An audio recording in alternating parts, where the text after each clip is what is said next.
ሴት ልጅ ወታደር መሆን ትችላለች ወይንስ አትችልም ትላለች? ምነው ሴቶች ልትዋጉ ፈልጋችሁ እንዴ? ይህን ጥያቄ ነቢያችን ሰለላሁ ዐለይሂ ወሰለም ተጠይቀው ነበር።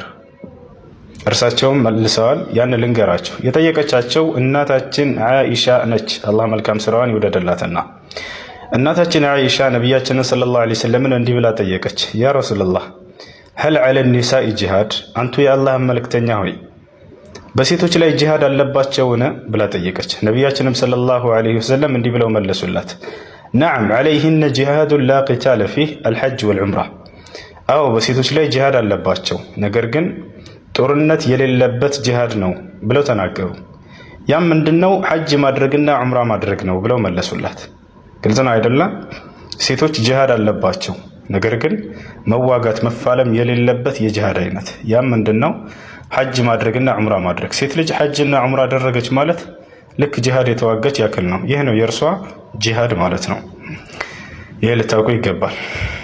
ከጠላት ጋር ሂዶ መዋጋት መፋለም የወንዶች ስራ ነው፣ በወንዶች ላይ የተጣለ ግዴታ ነው።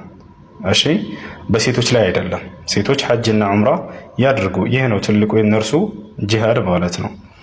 ነገር ግን ወንዶች ጂሃድ በሚዋጉ ጊዜ የሚቆስሉትን ለማከም፣ የሚጠሙትን ለማጠጣት፣ የሚራቡትን ለማብላት፣ የሚጎዱትን ለማገዝ፣ ሕክምና ለመስጠት ሴቶች ያኔ ቢሄዱ ችግር የለውም። ልብ በሉ። የቆሰለ ካለ ያንን ለማከም፣ የተራበውን ለማብላት፣ የተጠማውን ለማጠጣት፣ እንዲህ አይነት የገዛ ስራዎችን ለመስራት ቢሳተፉ ችግር የለውም። ሰሃቦች በሚዋጉ ጊዜ ጂሃድ የሰሃባ ሴቶች እየሄዱ ይህን ስራ ይሰሩ ነበር። የቆሰለውን ያክማሉ፣ የተጎዳውን ያነሳሉ፣ እንዲሁም ደግሞ የተጠማውን ያጠጣሉ፣ የተራበውን ያበላሉ። እና ታዲያ ይህንን መስራት ለነርሱ ተፈቅዶላቸዋል፣ ሰርተዋለን።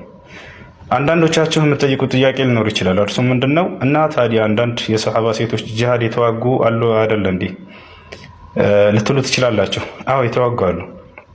ነገር ግን ያ እኩል ከሰሃቦች ጋር ሄደው ተሰልፈው ሳይሆን የተዋጉት ልክ እንዲህ ለማገዝ በሄዱበት አጋጣሚ የቆሰለውን ለማከም፣ የተራበውን ለማብላት፣ የተጠማውን ለማጠጣት በዚህ አጋጣሚ በሄዱበት ጊዜ ያኔ የካፊር ወታደሮች የሰሃቦችን ለማጥቃት በሚመጣ ጊዜ ሰይፍ ይዘው የሙስሊም ሴቶች ተከላክለዋል። ግልጽ ነው አይደለም? ተከላክለዋል። በዚያ መንገድ ይቻላል። ሂደው እንዳጋጣሚ ጠላት ሊያጠቃሉ ተከላከሉ።